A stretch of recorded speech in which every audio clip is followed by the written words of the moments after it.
I've said before, when I was going abroad and in my JCI capacities, going to European conferences or world conferences, one of the topics of conversation that would come up, of course, was Brexit.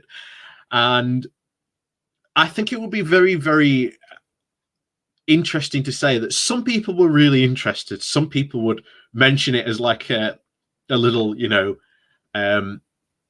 poking the ribs. But those who were really interested in it, they were sort of really flabbergasted when I said, look, Brexit's not going to be over anytime soon. This is going to be an almost continuous thing. And especially, as I've made very clear multiple times, especially with this very, very Brexity government, that they can use and abuse this current bizarre limbo that they are in and just blame everything on the EU. But as I've said before, I think at the end of this year, there is going to be this hasn't Brexit been awfully successful document or some sort of mission accomplished banner from Boris. And then, as we learned from the Norway negotiations, well, the botched Norway negotiations, because that's what we should call them, because they were, we learned that Norway had said that the UK does not want to talk to the EU until 2022. So that brings further questions as to why our government is ignoring really talking to the EU until that period. But as I said, like I say, we've got checks coming down the road on October for goods coming into the United Kingdom from Europe, and those checks are going to cause huge problems. And of course, they're going to continue to mount until of March of next year when they're all fully implemented. And again, chaos will literally ensue. But that's not what we're talking about today. We're talking about David Frost because, he is now a Lord and he is in the House of Lords. And this does actually create a very serious democratic problem with him and his role in the House of Lords. So let's get into this today. But before we do, please do remember to hit that like, share, and subscribe button. And of course, down below, there are links to my Patreon page and a one-off donation link called Buy Me Coffee, where you can, buy me coffee. And as always, thank you very much to all those people who do watch the channel that way. So, here we are, Prospect Magazine. So, we can no longer ignore the democratic problems with David Frost's role in the Lords. So, for anyone that hoped that 2021 would mark the end point of Brexit, the continuing uncertainty and challenges since we have left the EU have been very dispiriting. Whether it is the finishing line in sight or simply an endless recurring negotiations with our nearest neighbours is still up for debate. However, one thing has become very clear. It is that David Frost is the most significant ministerial appointment in the House of Lords since Peter Mandelson, and he was made first Secretary of State in 2009. And with this continued prominence has come important questions about our democratic scrutiny. Despite his title as Minister for State in the Cabinet Office, Frost is a full member of the Cabinet, rather than being simply entitled to attend. And the primary responsibility in the government for the UK's future relationship with the EU, cutting across the role of the Foreign Secretary and taking over some of the responsibilities of the Chancellor of the Duchy of Lancaster, Michael Gove. His background as a former diplomat and director of the European Union in the Foreign Office should have at least equipped him to form at least a constructive relationship with his European interlocutors. Yet, his speeches and statements on Brexit and trade with the EU are the vexed question of Northern Ireland Protocol are often very combative and often pored over by journalists and commentators looking for any augury of any future details.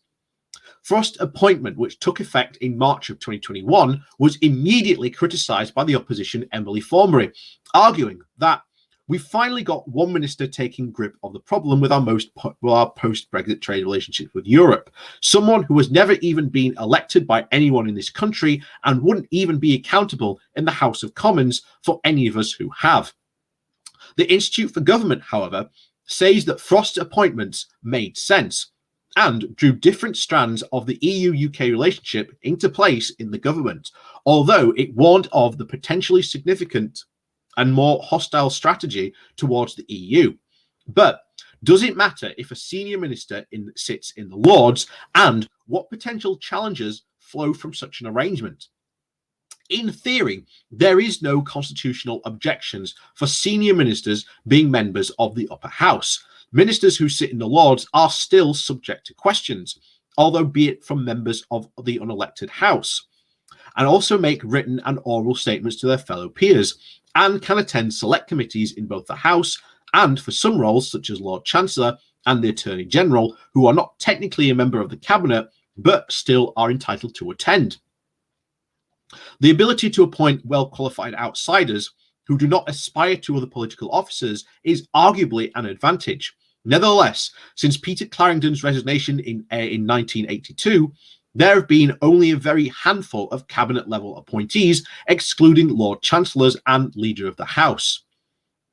The House of Commons Library notes that the decline in Lords ministers sitting in the cabinet began in the late of the middle 20th century, once the trend of approaching departmental secretaries of state in the Commons commenced. It quickly became an accepted practice. And during John Major's period in office, there were no departmental secretaries of state in the Lords. And throughout the Blair years, the Charlie Falconer and Very Almos were the only examples of such appointments. Gordon Brown was even more open to the idea of having senior ministers on the red benches, as well as appointing Peter Mandelson. He asked Andrew Adonis to be the Transport Secretary, and this resulted in the establishment of a new system of regular oral questions, a practice that has only recently been extended to Frost, even though he is not in a Secretary of State position.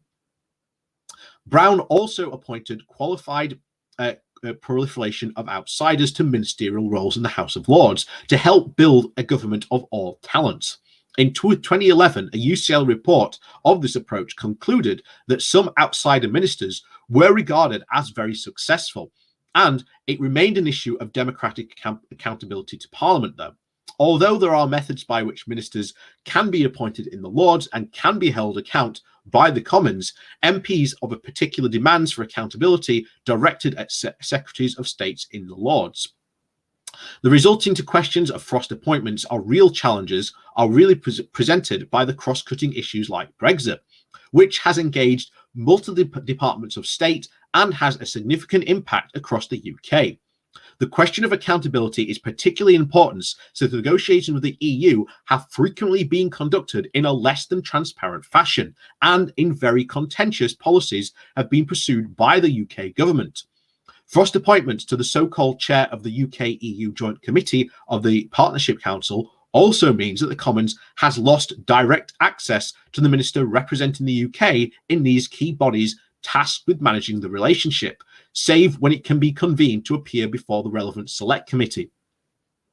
When a department has a minister in the Lords, normal practice is that the other ministers who sit in the Commons handle that person's departmental business there.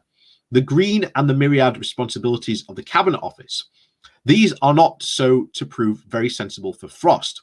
It would arguably be better when statements are made or even question answered, like suitably senior or even well-briefed cabinet management level stands for him, and of course that being the Foreign Secretary, obviously the Chancellor and the Duke of Lancaster, or even the Northern Ireland Secretary. If this situation persists, it may be also appropriate for the House of Commons to heed the advice of the Harsden Society, saying that it should again consider how cabinet ministers in the Lords could appear before it, so it retains the direct scrutiny of the minister representing the UK at the highest level of routine formal EU-UK negotiations and engagement. It is still at this moment too early to assess whether Frost will be recognised as a successful minister. No, Frost has not been a very successful minister, particularly since the current government's endgame in the ongoing EU negotiations is still unpredictable. That's even if you could argue that there is an endgame, I'd argue that there isn't. His methods are very divisive, and it is not clear what they are designed to achieve outside of antagonizing certain selection of the domestic audience.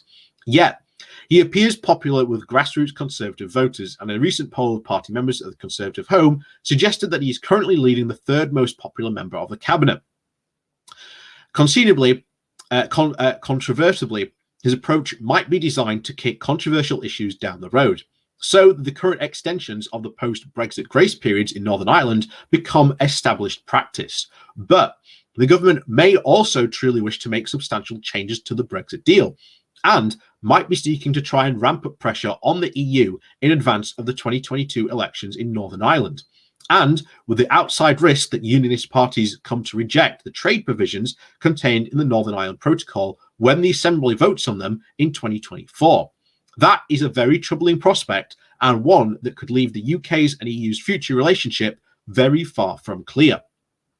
So as you can see, there are some very significant problems that we are going to face going forward. And I agree with some of this. The fact that David Frost, being a member of the House of Lords and being almost unscrutable, shall we say, from the normal members of Parliament is a very bad thing. It does undermine our democracy, because I think David Frost has a lot of questions to answer, and I think a lot of especially MPs would love to get their hands on him from time to time. The fact that, again, the scenario is set out here for obviously putting pressure on the 2022 Northern Ireland general elections, with them to be able to essentially hope to get a unionist majority in so that they can essentially vote down those protocols in 2024, which again would throw open another limbo period of state, because as we've said before, you cannot have a hard border in Northern Ireland. The only way we actually solve this in like literally a stroke of a pen, or even a click of the finger, would be if we were to rejoin the customs union and single market. And I want to remind people that was the very motion that lots of leavers said would be perfectly acceptable situation for Brexit to occur. So as always, that's Brexit. It's still a mess. It is still going to be ongoing for decades to come. So, as we've already said, thank you very much for watching. Please do remember to hit that like, share, and subscribe button. And of course, down below, there are links to my Patreon page and a one-off donation link called Buy Me Coffee, where you can buy me coffee. And as always, thank you very much for watching.